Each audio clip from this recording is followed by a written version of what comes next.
Bringing you the news from Sri Lanka and across the world, it's your national news broadcast on Sri Lanka Rupavahini Corporation. I'm Siobhan Pereira. And I'm Mausha Dharmavardhana. We start off with headlines tonight. Several new housing projects will be set up for the people who lost houses in Batiklo. Inflation in May has decreased compared to the previous month. President will address the nation on Wednesday. Sajid says he could become the president if he needed. Sports Minister says if the allegations against the Sri Lanka team at the T20 World Cup tournament are proven, he will resign. 16 persons were killed in a fire at a battery factory in South Korea. 5 are missing.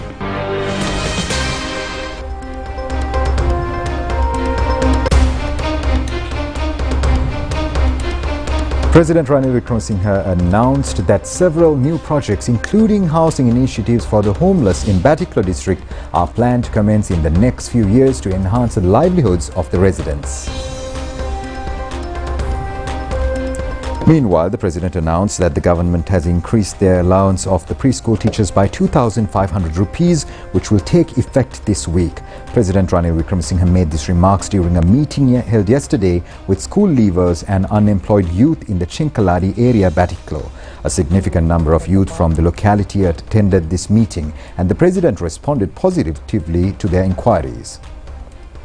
In response to a query that the Eastern Province alone has over 1,800 preschools, yet the stipend received by the teacher there is insufficient. Is there a plan to increase their allowance? He said that the government decided to raise the allowance of the preschool teachers by 2,500 rupees. This initiative will be implemented from this week. In response to a question that a large number of people in this area lack basic facilities, including permanent housing, whether there is a plan to implement a program to provide housing and infrastructure for them, he said that the last quarter of this year coincides with the elections, so starting to work this year may not be feasible. However, the government plans to initiate several new housing projects over the next few years. Additionally, there are plans to significantly develop tourism in the area alongside the implementation of an agriculture modernization program. These initiatives are expected to bring substantial development to the province in the coming years.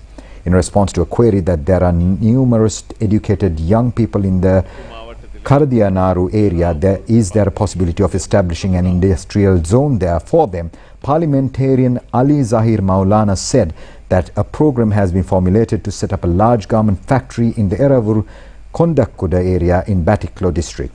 He said that there is an initiative that aims to generate numerous job opportunities for unemployed youth of the province. Furthermore, the government anticipated to launch several new projects, including additional factories based on various investments in this region.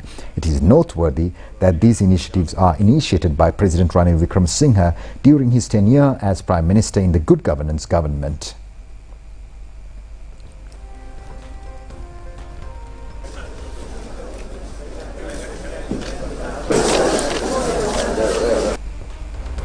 The consumer inflation has decreased in May when compared to the month of April. Department of Census and Statistics says that according to the National Consumer Price Index, the inflation was at 1.6% in May. 2.7% inflation was recorded in the island in April. The inflation in the food category was recorded at 3.3% in April. It has gone down up to 0.5% in May. In addition, non-food category inflation in April was 2.3%. The amount has increased up to 2.4% in May. The government information announces that President Ranil Wickremesinghe is to address the nation on the 26th of this month. Accordingly, his speech will be telecast at 8 p.m.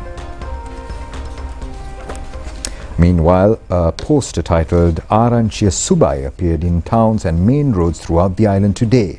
This poster has been prepared in both Sinhala and Tamil languages with the national flag as its background.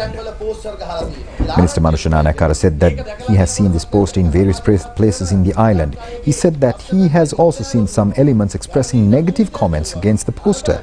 The minister says that if there is good news, people should be happy. However, these elements who are waiting to see the government's failure in ruling are against this poster. He further said that whatever is included in the news, if it is a good one, all should be happy.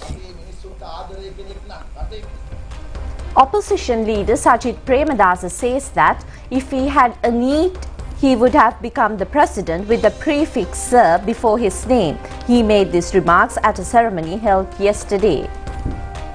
Opposition leader Sajith Premadasa said that some form of opposition would be formed prior to the next general election.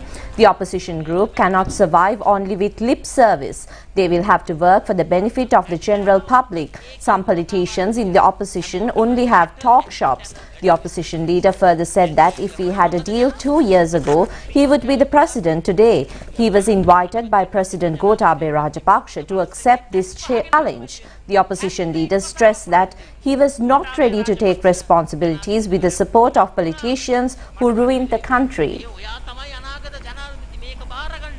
Minister Harin Fernando stated that he will resign from his ministerial position if allegations of indiscipline within the Sri Lankan cricket team currently participating in the 2024 T20 World Cup are proven.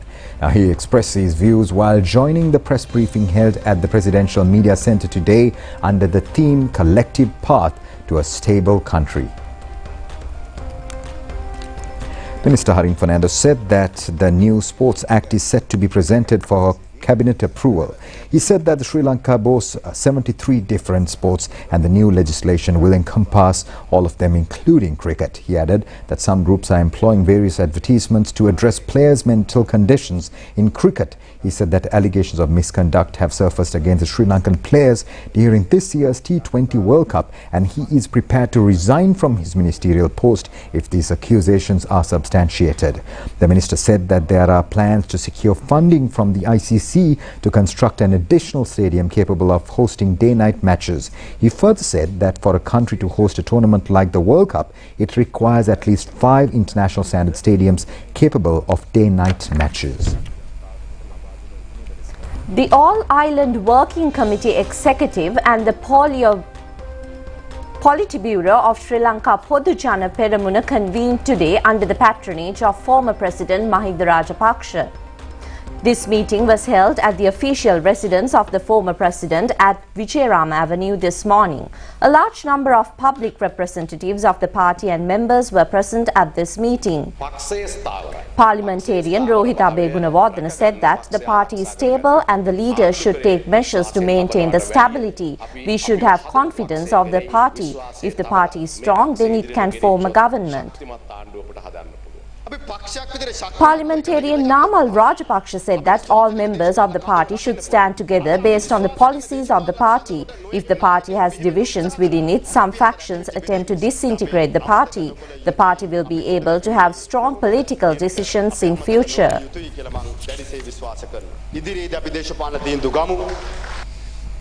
After the meeting, the public representatives answered the questions raised by the media personnel.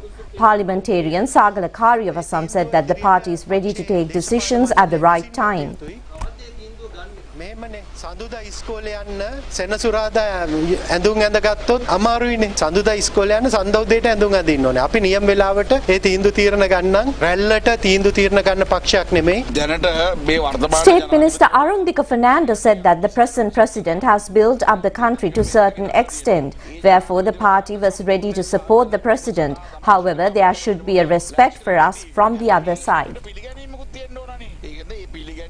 Former UNP parliamentarian Saman Ratnapriya says that some groups who did not accept the country at the critical period are now coming forward to accept the country after it was rebuilt. He made these remarks at a public meeting held in Piliandal area yesterday. Former parliamentarian Saman Ratnapriya said that Sajid Premadasa was invited to accept the country. However, he evaded this responsibility, pointing out the dollar shortage. Anura Kumara also did not accept this responsibility and missed it by dictating terms. However, the president accepted the challenge and the country has been saved halfway. The president is ready to complete the rest and develop the country. Anura Kumara has no solution for the dollar shortage. He says that people in the countries abroad who are friendly with the JVP would send foreign exchange. The JVP is now providing humour to the country.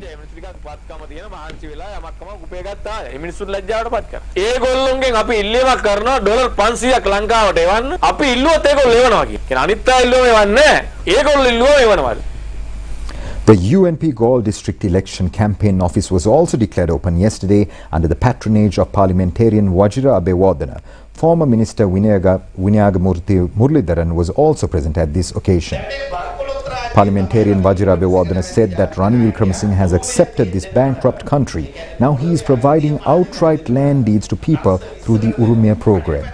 2 million families will have benefits from this program. For the first time, the President's Fund has been provided an allowance of 15,000 rupees to 100,000 needy families as scholarship for this education. No other President initiated such a relief program for children. President Ranil Wickremesinghe is the only experienced and knowledgeable leader to run this country.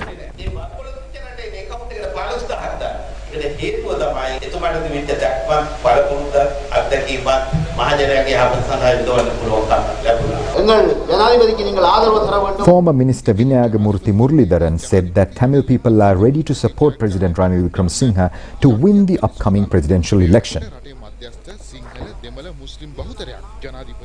Seethawaka area in Avisavella has been declared as a sustainable tourism zone, and the botanical gardens in Seethawaka has been named as an eco-friendly tourist destination. These decisions have been taken in line with the first summit of International Wetland Forum of Australia, New Zealand and Asian regions held in Colombo recently. Over 100 environment conservationists were present at this forum. They were provided with the opportunity to visit Seethawaka Botanical Gardens, Kalatuava Water Purification Centre and several other eco-friendly places. The Avisavella Seethawaka Sustainable Tourism Zone was officially declared by Minister Dr. Bandula Gunawardena. Accordingly, the Seethawaka Wetland Zone is considered as the second sustainable tourism zone in the island. Minister Dr. Bandula Gunawardena said that railway service titled Seethawaka Odyssey has been started between Colombo and Avisavella. After that, a conducive atmosphere is being developed in the field of eco-friendly tourism. There is an increase of tourist arrivals in this area. Like Alla and Hikkaduwa tourism areas, Seethawaka will also become a popular tourism zone. The government has taken suitable measures in this connection. Chairman of the Western Provincial Tourist Board, Sugatheva Pathirana, said that a promotional program to popularize the tourist destinations in the Western Province throughout the world is now underway. Now in more local news, the international business community says by taking proper decisions by the public officials and the political authority, collectively the export sector can be developed. The Sri Lanka Business Council in the United Arab Emirates, who participated at the Industry 2024 program, made these comments at a media briefing held yesterday. They also commented that the artificial intelligence technical approach introduced by the Sri Lanka Rupavahini Corporation was also successful. Chairman of the Industrial Development Board, Dr. Saranga Alhaperuma, said that the basic reason for Sri Lanka's poverty and economic crisis is that all institutions acted separately, not collectively.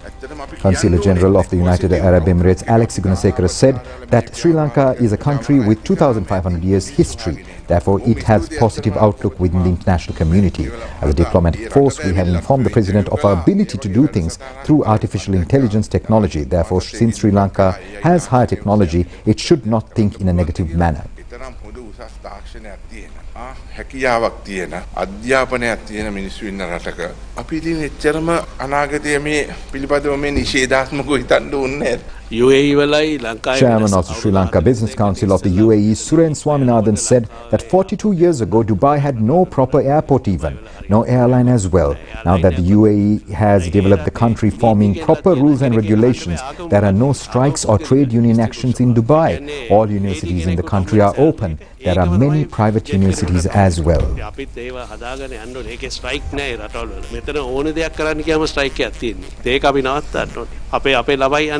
Dubai වල හැම යුනිවර්සිටියක්ම ඇරලා තියෙන්නේ. Private universities ඇරලා තියෙන්නේ. ඒතර ස්ට්‍රයික්ස් නෑ. මේ private university හරිය කියන්නේ. අපි මේවා තමයි ඉතින් නැති කරන්න ඕනේ. විශේෂයෙන් මම සඳහන් කරන්න කැමතියි. Kapila Karunaratne of the Sri Lanka Business Council of the UAE said that all technical apps have been created. Therefore, Sri Lanka is proud of starting investments. UAE and Sri Lanka business organizations are ready to start business throughout the world.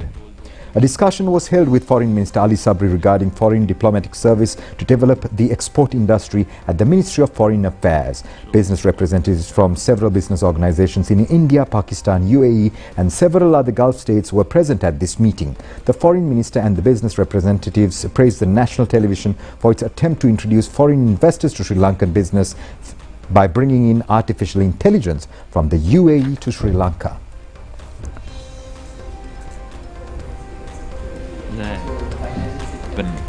Now, the President Ranil Wickremesinghe emphasized the government's commitment to create the most advanced future-focused educational system in South Asia. He highlighted that the education remains the nation's greatest asset and the government has prioritized funding for education and integrating new technology despite economic challenges. In line with President's vision, two major initiatives have been announced promising a significant boost to Sri Lanka's educational landscape. Firstly, the Cambridge Climate Quest, a self-paced study course designed for students of grade 8 to 12, will soon be available to all Sri Lankan students free of charge. This comprehensive program, offered in all three national languages, promises to equip young learners with essential knowledge on climate and sustainability. Upon successful completion, participants will receive Cambridge certification. The course contents has been meticulously created and curated by scholars from Cambridge Zero, the research wing of the University of Cambridge, which leads global efforts in climate and sustainability studies. Christine Odison, Global Director of the Cambridge University Press and Assessment, recently met with President Ranil Wickremesinghe and the Minister of Education, Dr. Susil Premajayantha, pledged support for the initiative as part of the new educational reforms. Additionally, Flinders University Australia is set to establish an offshore campus in Sri Lanka. Professor Colin Sterling, Vice-Chancellor of Flinders University, met with His Excellency the President for the final round of discussions. The new campus aims to meet the regional demand for higher education, offering undergraduate and postgraduate degrees and pathway programs in various fields, including engineering, information technology, business studies, management, finance, marketing and medicine. Flinders University presence in Sri Lanka is expected to significantly enhance the country's educational offerings and provide local students with greater access to world-class education. A new state minister was sworn in today. Parliamentarian Sathasivam Viyalendran was sworn in today before the President Ranil Wickremesinghe. The swearing-in ceremony took place at the Presidential Secretariat. He was earlier the State Minister of Trade. From now on, he will act as the State Minister of Environment as well.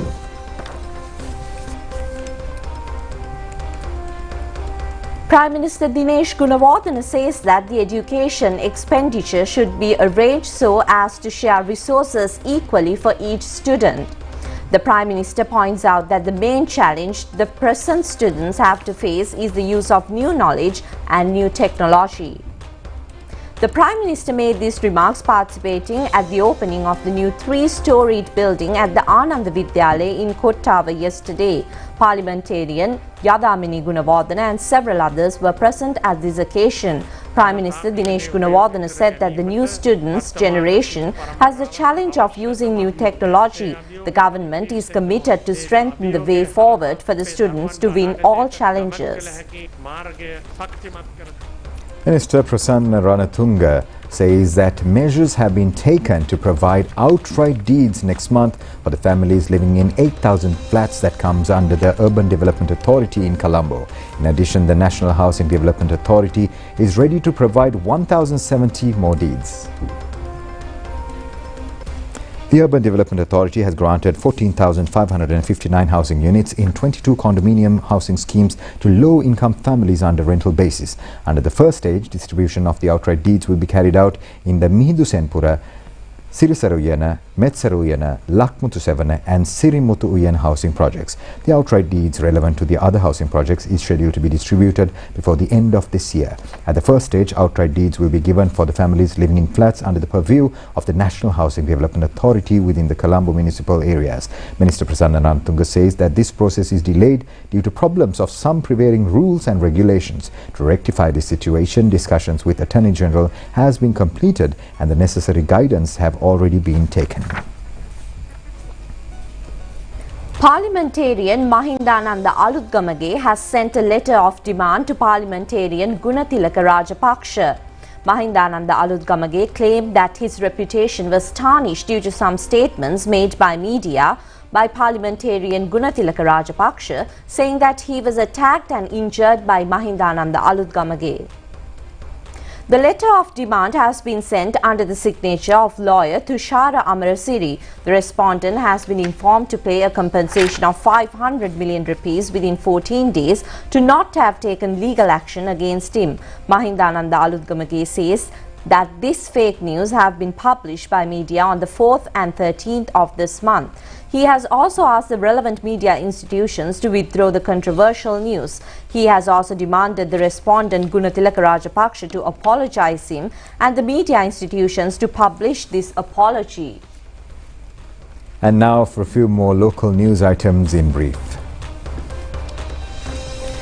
A program was held yesterday to offer scholarships to 1,000 Buddhist monks studying in Pirivens and universities and 1,000 male and female layman students. This ceremony was organized by the Pali and Buddhist Department of the Sri Jayawardhanapura University, held at the auditorium of the National Educational Institute in Maharagama. The Mahakaruna Foundation granted scholarships.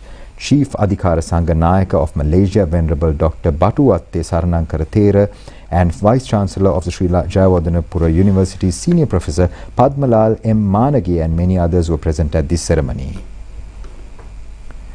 In a raid conducted within the Grand Pass police area yesterday, a person was taken into custody with ice narcotics.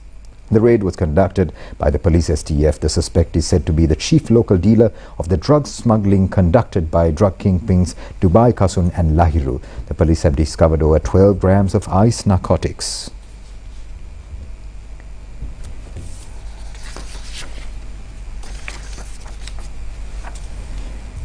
The multi-day vessel titled Lorenzo Puta 4, which was rescued from the grip of Somalian pirates, reached the Dikko Vita Fisheries Harbour yesterday with the 6 fishermen in it after 5 months of their departure. The vessel was rescued with the mediation of Ministries of Fisheries and Foreign Affairs and the coordination of Sri Lanka Navy.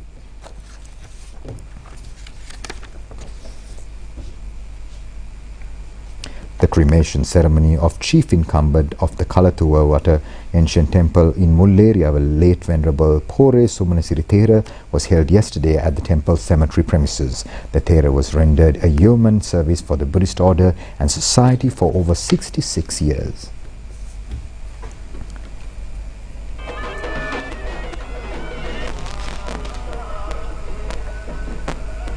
And we'll be right back with foreign news on the other side. Stay tuned.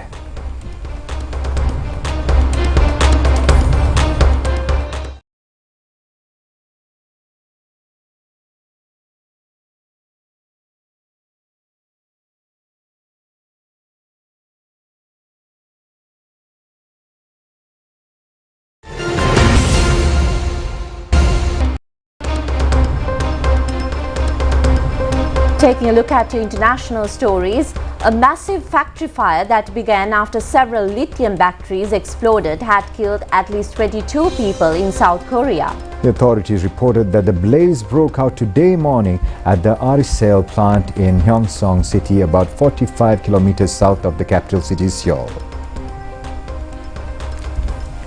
Authorities reported that the blaze broke out today morning at this plant in Gyeongsang City, about 45 kilometers south of the capital Seoul. Fire official Kim Jin-young stated that 18 Chinese, 1 Laotian and 2 South Korean workers were confirmed among the dead.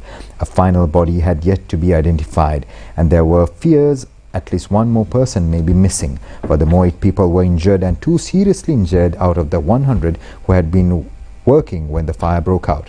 The Arisel factory housed an estimated 35,000 battery cells on its second floor, where the batteries were inspected and packaged, with more stored elsewhere. The fire began when a series of battery cells exploded, though it remains unclear what triggered the initial explosions.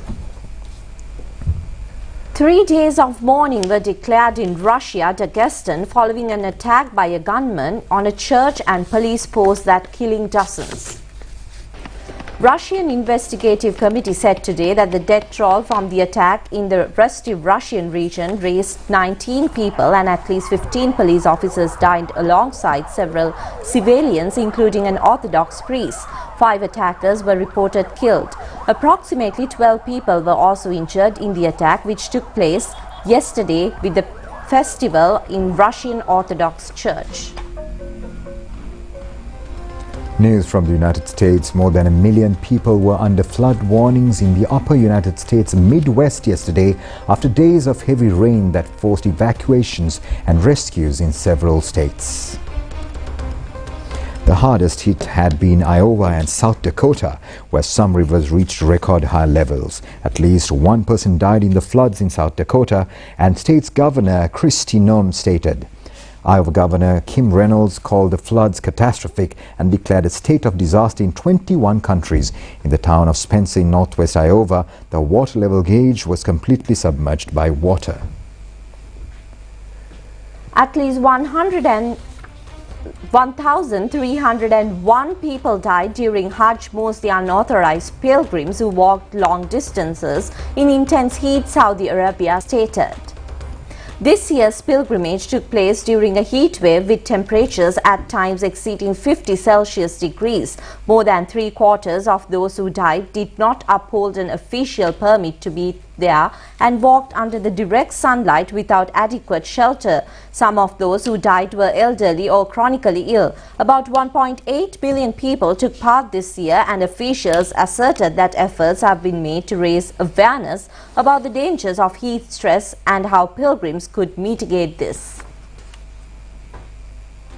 News from Ukraine. Ukraine says that its navy has destroyed a Russian warehouse used to launch Iranian-made drones and to train cadets. The photos posted by Ukraine's navy follow reports of a massive explosion near a Russian airfield in the southern region of Krasnodar. Yet to comment on the reports, but did not say that it has shot down a number of drones in the region overnight on Friday. Navy officials in Kyiv said a number of training instructors and cadets learning to operate the Iranian-made shared drones were killed by the attack. In a post on Telegram, Navy officials in Kyiv said that the operation had been planned and conducted in partnership with Ukrainian intelligence agencies. Now, the French media reports that a woman is in intensive care after being attacked by wolves while jogging in an animal park near Paris. French authorities say that a 36-year-old victim who was staying at a lodge with Thoiry Park stayed into the main safari zone, which is reserved for cars. She was set upon by 3 Arctic wolves and suffered severe bites on her neck, back and a leg. Thoiry Park, about 40 kilometers west of Paris, is one of France's most popular wildlife parks. Some 800 animals kept there are allowed to roam free while visitors watch them from safety of vehicles. The park offers accommodation near the wolf and bear enclosures, with the lodge area protected by electric fence and ditches, the France Info News site reports. Tinamu macang, prima kotumi, fantamai.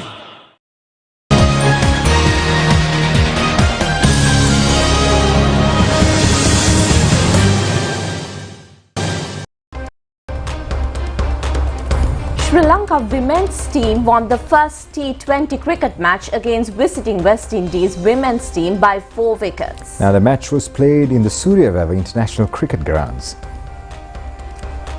Batting first, West Indies women's team scored 134 runs for their loss of 8 wickets in their allotted 20 overs.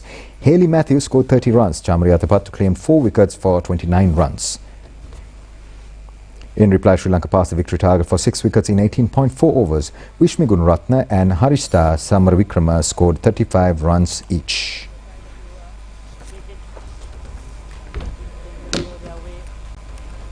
Pinamu macang, prima kottumi, fantamai.